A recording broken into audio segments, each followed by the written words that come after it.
Oke, sekarang kita lanjutkan materi kita ya tentang visual formation. Nah, ini bukunya nanti saya kasih ya, kalian bisa baca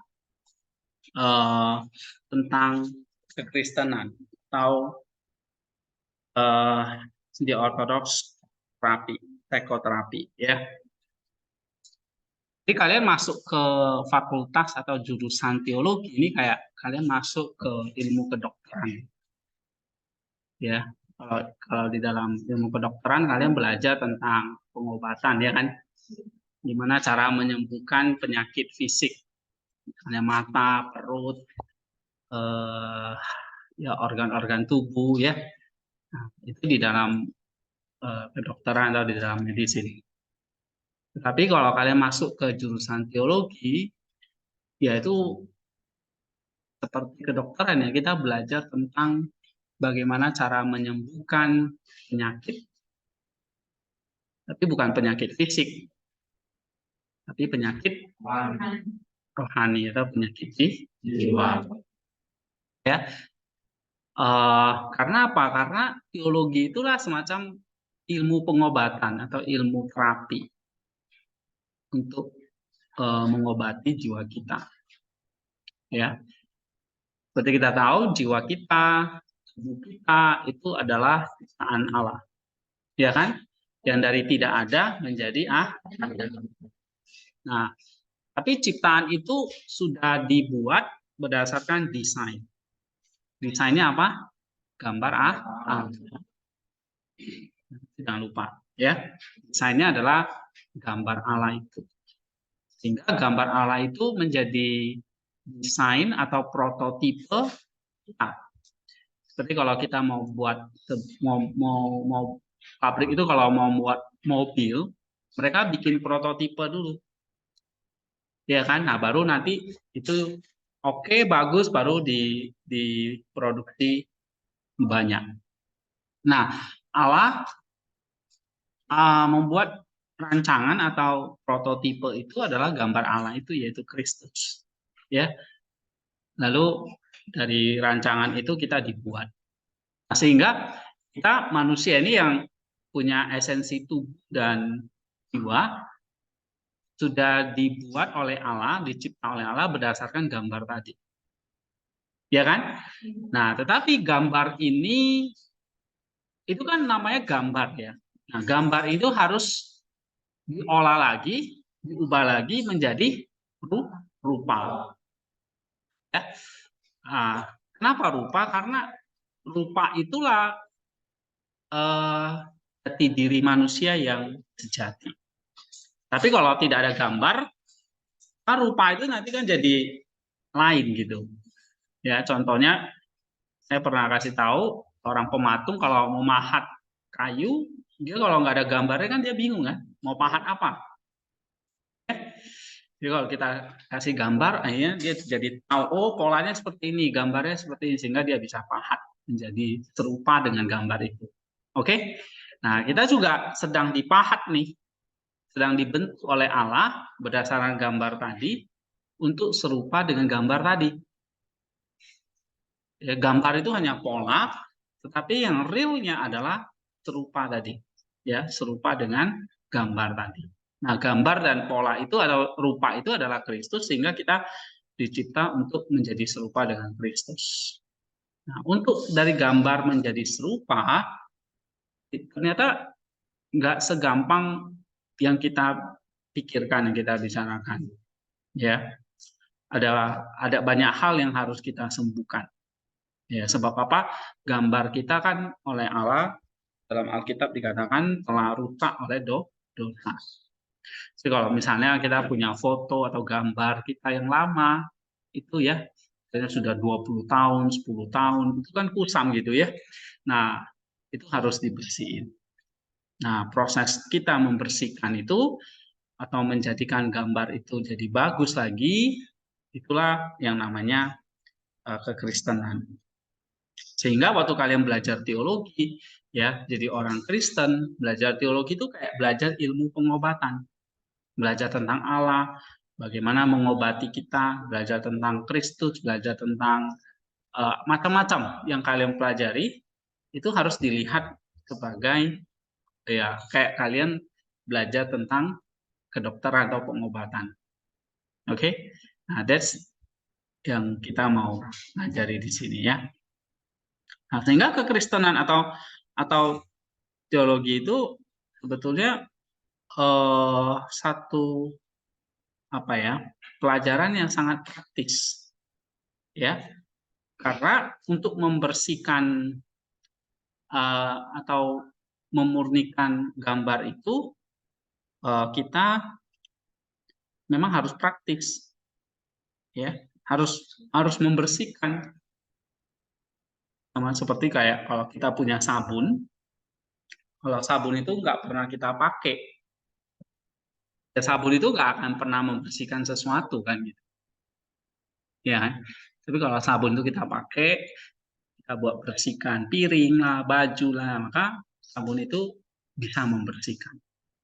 Nah, sama seperti kalau kita belajar tentang teologi, tapi kita nggak pernah praktek memakai teologi itu, ya teologi itu nggak ada gunanya.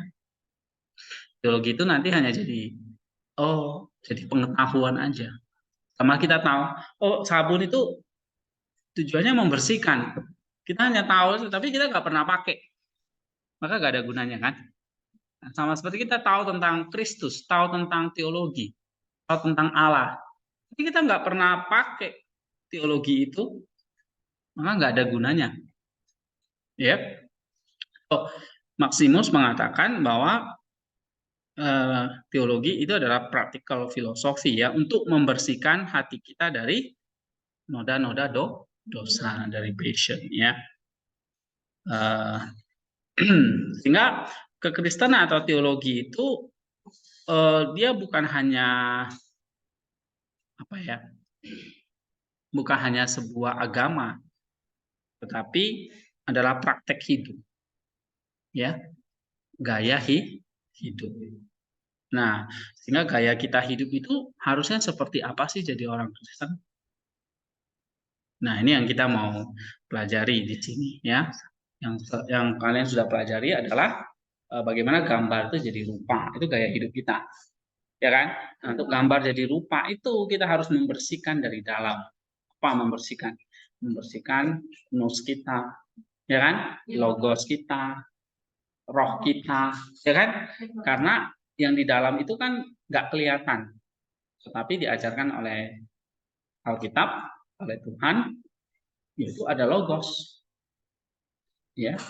Nah, berarti kalau ada logos, ada nafsu, ada kehendak, ya kan? Ada emosi, ada pikiran. Nah, itu yang harus dibersihkan. Terus Tuhan mengajarkan ada apa? Ada hati, ya, atau nus. Nah, itu yang kita harus bersihkan.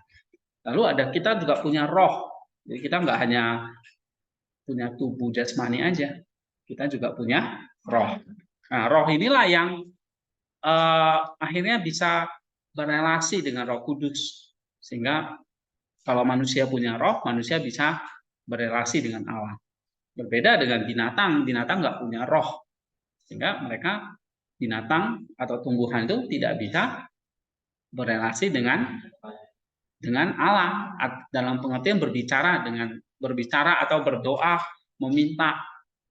Pernah nggak kamu lihat anjing itu meminta sesuatu kepada Allah? Nggak pernah, kita nggak pernah lihat anjing berdoa kan gitu ya. Walaupun kita bisa latih dia berdoa gitu ya. Anjing yang pintar itu kita bisa latih dia ya kan, seperti kayak kita latih manusia. Tetapi ya dia nggak punya roh, tetap dia nggak bisa connect, nggak bisa terhubung dengan Allah. Oke?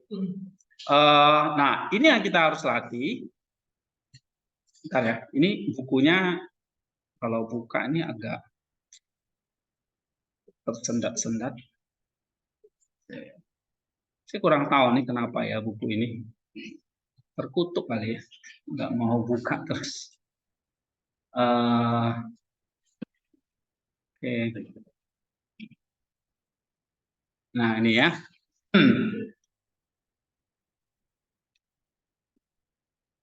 Nah, kalau ini enggak. Oke, that's good. Oke, terus yang harus kita bersihkan itu berarti apa yang ada di dalam. Misalnya tadi roh dan logos kita, ya, artinya jiwa kita. Nah, kemudian kita lihat lagi. Nah, minggu lalu kita sudah bahas tentang bagaimana kita, ya, seperti saya cerita, kita adalah orang-orang yang sakit, ya. Misalnya kamu buka Matius 9 ayat 12. Matius 9 ayat 12.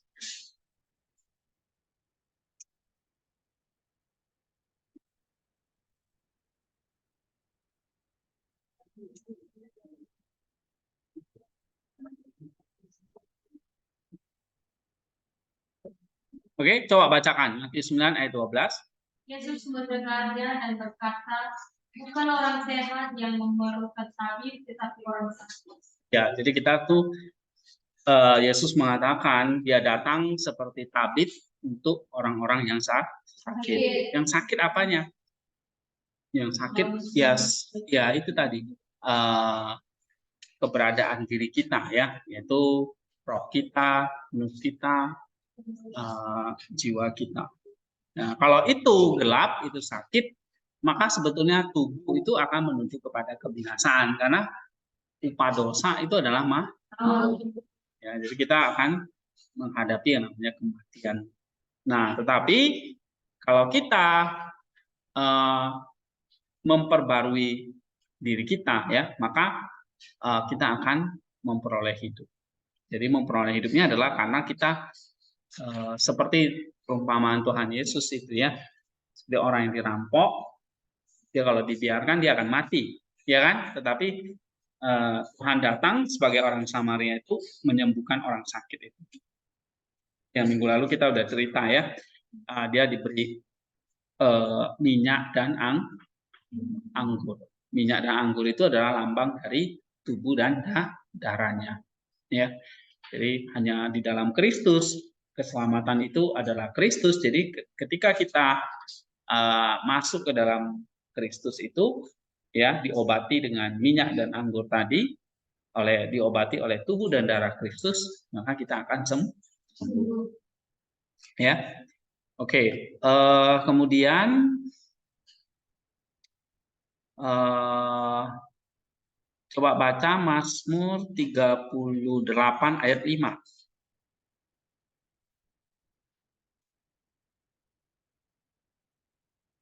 Ya, Mazmur 38 ayat 5.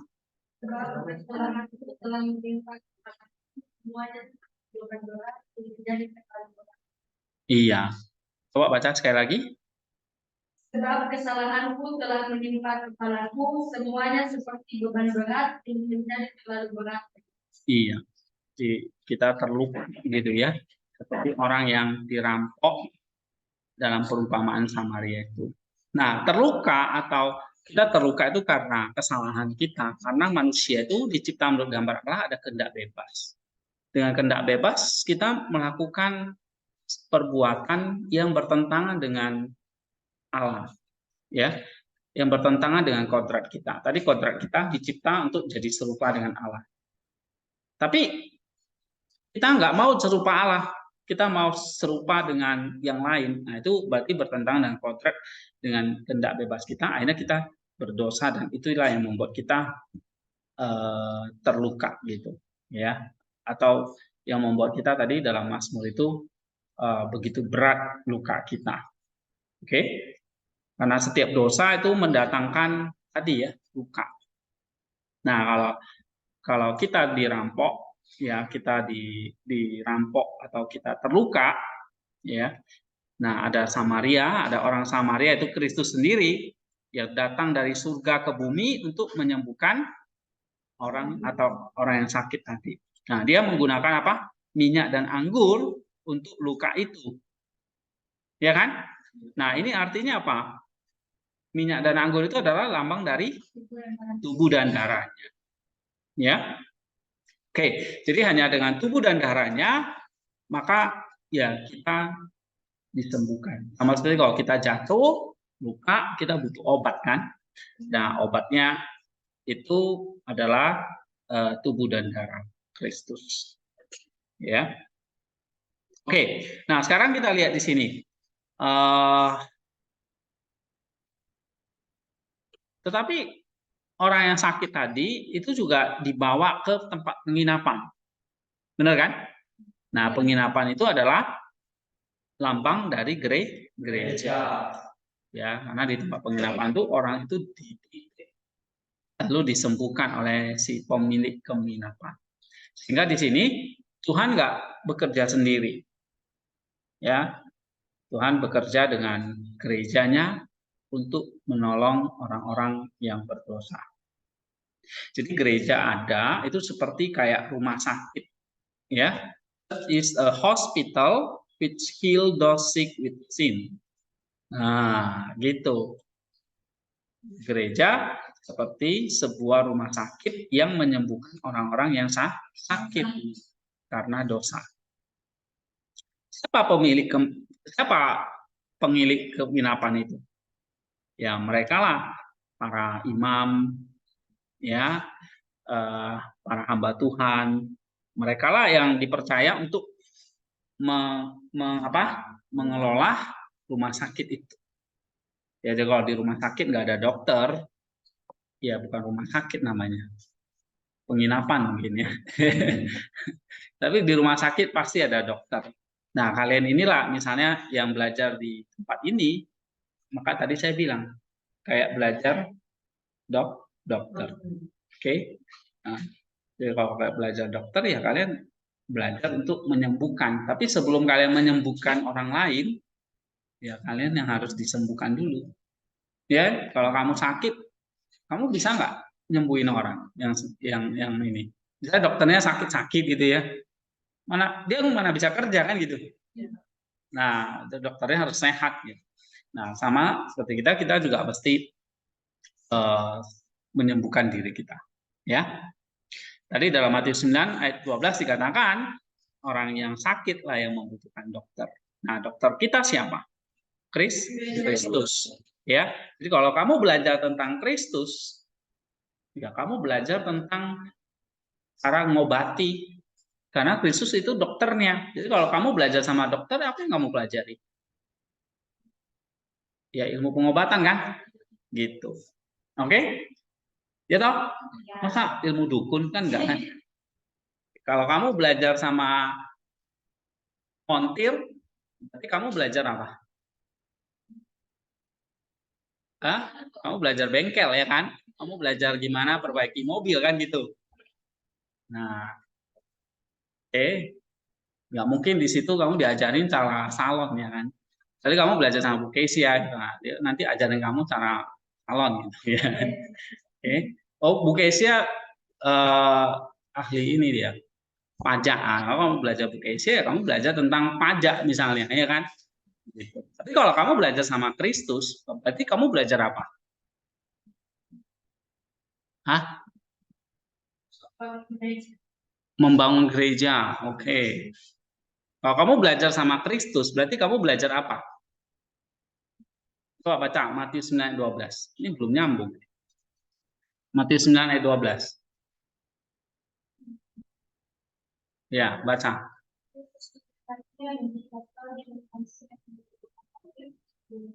Iya, jadi kalau kamu belajar sama Yesus, kamu belajar apa itu? Menyembuhkan orang sakit. Karena Yesus datang untuk iya, itu. Sama kayak tadi kan saya kasih contoh, kalau kamu belajar sama montir, ya kamu belajar cara reparasi mobil kan gitu. Jadi karena montir tuh tukang perbaiki mobil kan gitu. Kalau Yesus tukang apa? Menyembuhkan orang sakit. Orang sakit apa ini? Sakit apa? Dia datang menyembuhkan orang yang sakit secara rohani. Tapi Yesus menyembuhkan orang sakit secara fisik nggak? Misalnya dia menyembuhkan orang yang buta, orang yang sakit pendarahan, ya kan? Orang yang tuli, dia juga menyembuhkan secara fisik gitu. Nah, itu menunjukkan bahwa Yesus nggak hanya mengobati orang yang sakit secara rohani, tetapi juga secara fisik. Ya. Nah, tetapi kalau kamu lihat karya dia nggak menyembuhkan semua orang sakit secara fisik ya, gitu. Karena memang dia datang bukan tujuan utamanya untuk menyembuhkan semua orang sakit secara fisik, gitu. Ya, tapi sakit secara fisik bisa disembuhkan oleh mujizat dia. Seperti kayak dia menyembuhkan orang yang buta sejak lahir. Orang yang buta sejak lahir itu memang benar-benar nggak punya mata, ya, nggak ada bola matanya gitu. Lalu Yesus meludah, lalu dia ambil tanah liat, ya kan gitu ya. Lalu dia oleskan tanah liat itu ke mata orang itu, lalu orang itu tiba-tiba bisa melihat, punya mata.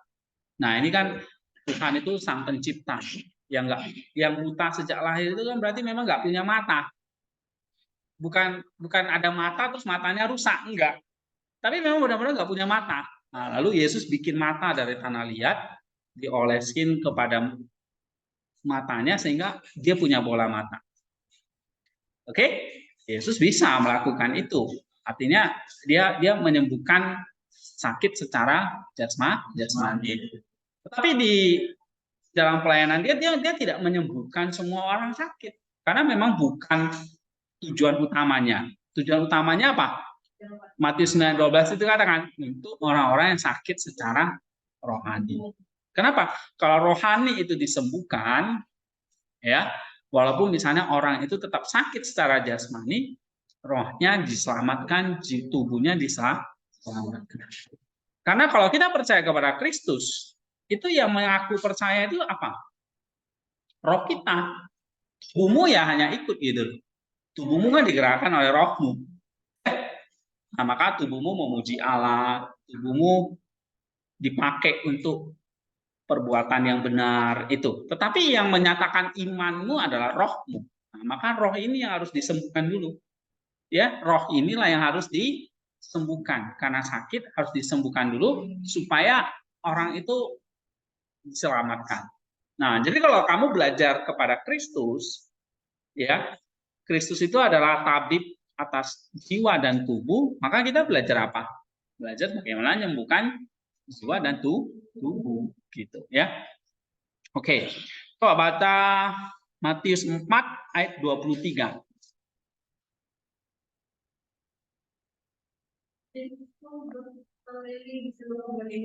Ya. Yang mengajar dalam badan dan memerintahkan untuk mengajar Allah, serta mengenyangkan segala penyakit dan kelemahan di antara manusia. Oke, coba baca lagi terus 24.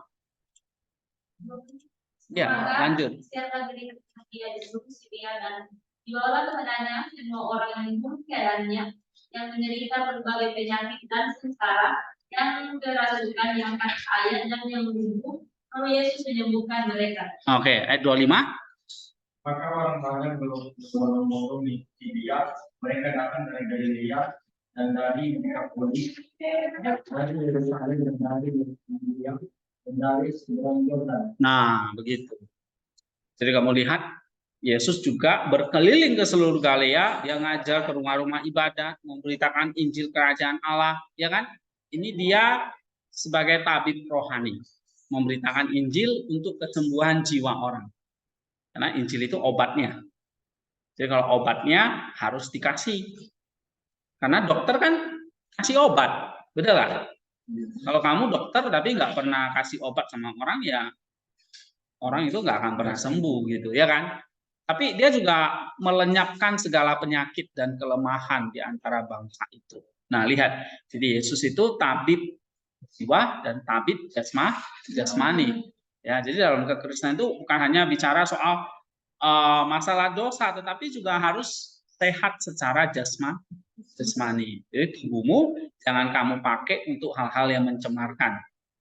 Ya, misalnya tubuhmu kamu pakai untuk berbuat dosa, itu sebetulnya membuat tubuhmu jadi sakit. Misalnya kamu pakai pengobatan, kamu pakai obat-obat terlarang, ya, atau tubuhmu kamu pakai buat perbuatan yang jahat, ya, itu sebetulnya kita, kalau kamu belajar kepada Kristus, kamu akan menghindari itu, gitu ya. Justru Kristus datang melenyapkan penyakit. Nah, kalau kamu malah cari penyakit kan gitu, ya kan? Kamu cari penyakit atau mau melenyapkan penyakit? Cari penyakit ya. Oke. Nah, lalu di ayat 24 dikatakan dia datang, lalu banyak orang ya, dari daerah mana saja? Daerah Syria ya kan? Sekarang itu daerah Suria ya. Terus datang semua apa? Orang yang buruk keadaannya, menderita banyak penyakit dan sengsara. Bahkan ada yang kerasukan, ada yang sakit epilepsi, ayan ya kan? Kejang-kejang itu epilepsi ya, sakit lumpuh. Nah, lalu Yesus menyembuhkan mereka. Ya, banyak orang yang disembuhkan. Oke? Nah, terus di sini kita lihat, coba baca 1 Korintus 8 ayat 12.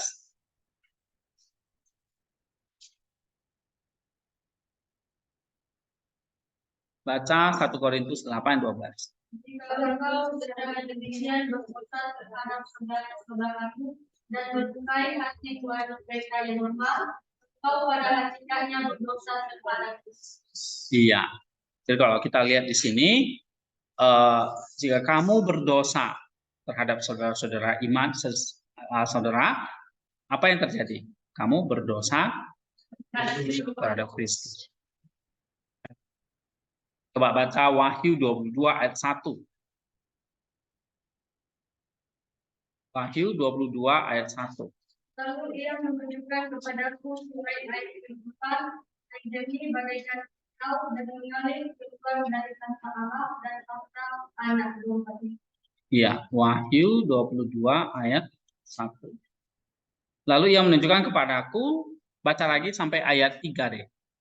Lalu ia menunjukkan kepadaku sungai air kehidupan yang jernih bagaikan kristal dan mengalir keluar dari takhta Allah dan takhta anak domba itu. Ya, ayat 3. Maka tidak akan ada lagi lakukan takhta Allah dan takhta anak domba akan ada di dalamnya, dan hamba-hambanya akan beribadah kepadanya. Iya, gitu. Kalau ayat 2 dikatakan daun dari pohon-pohon itu dipakai untuk menyembuhkan bangsa-bangsa.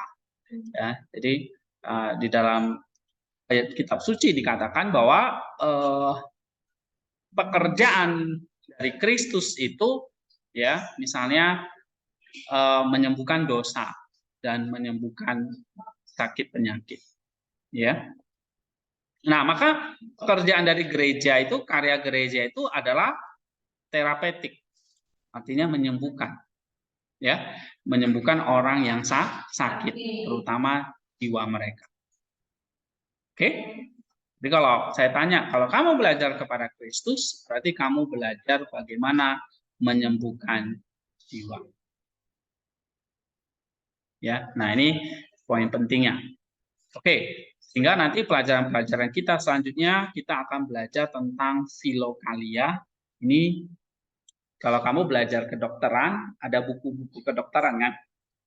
Oke, kalau kamu belajar psikologi, ada buku-buku psikologinya.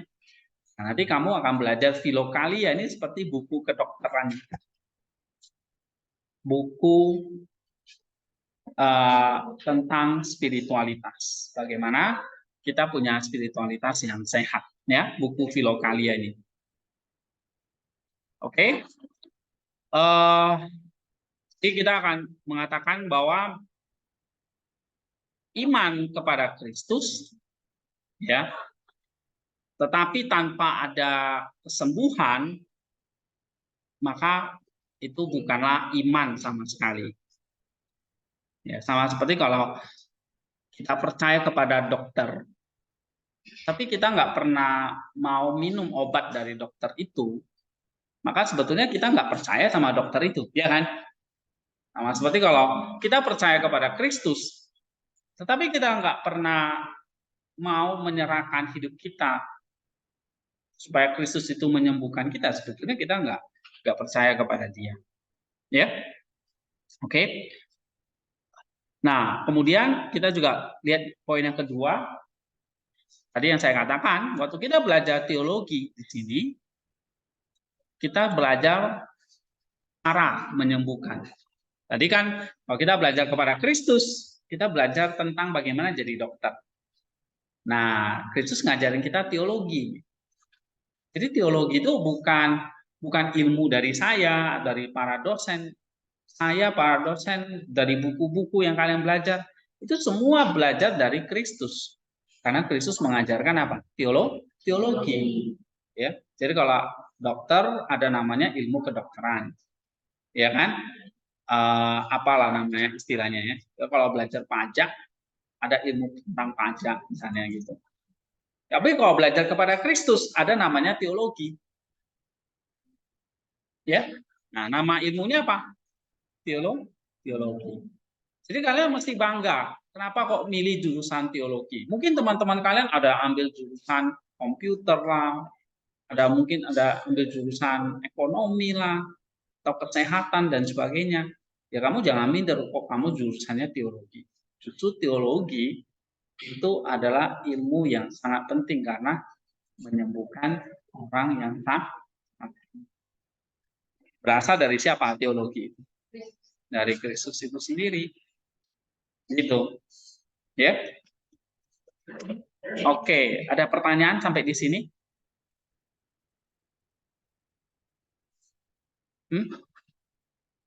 Ada? So, teologi adalah ilmu yang diajarkan oleh Kristus bagaimana menolong kita untuk menyembuhkan sakit atau dosa. Ya. Oke, so teologi is a therapeutic science. Ya, teologi adalah ilmu pengetahuan sains tentang terapi, tentang menyembuhkan. Ya.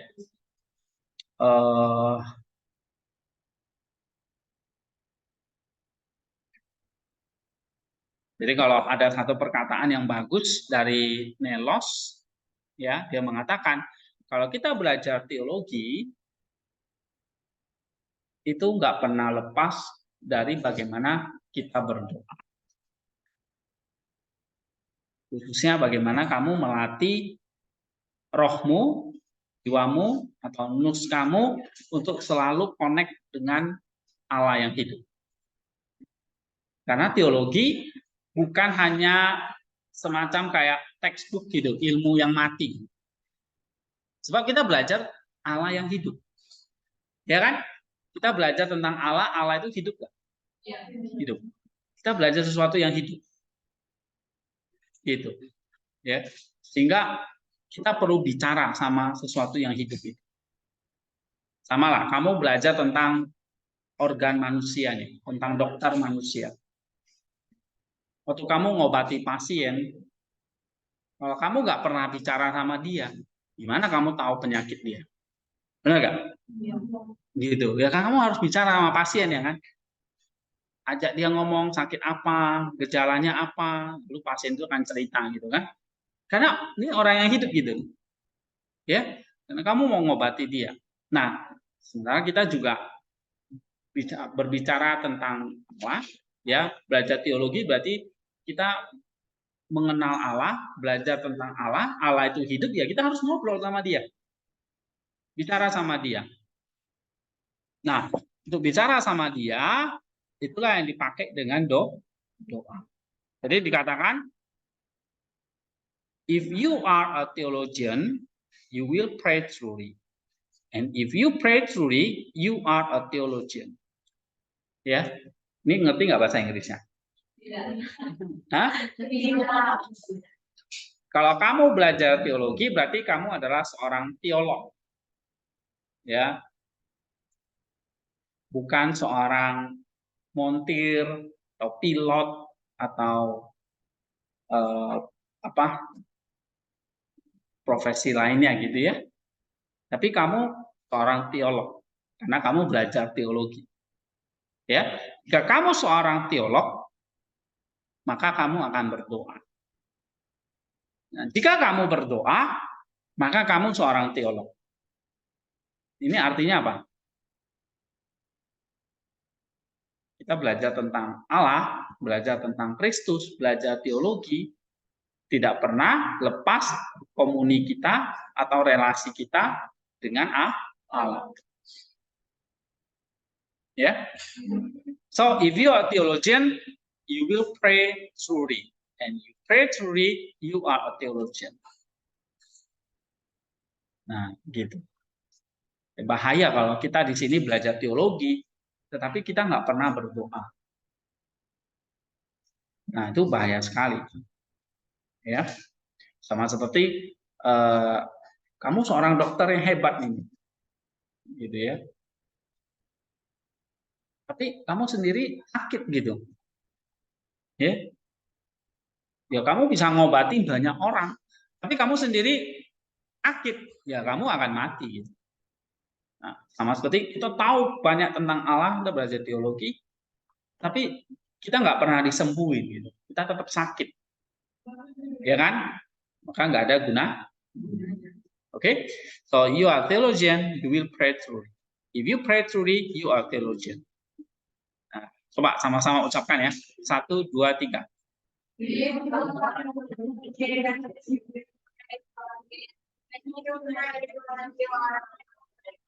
Artinya apa? Jika kamu seorang ahli teologi, ya.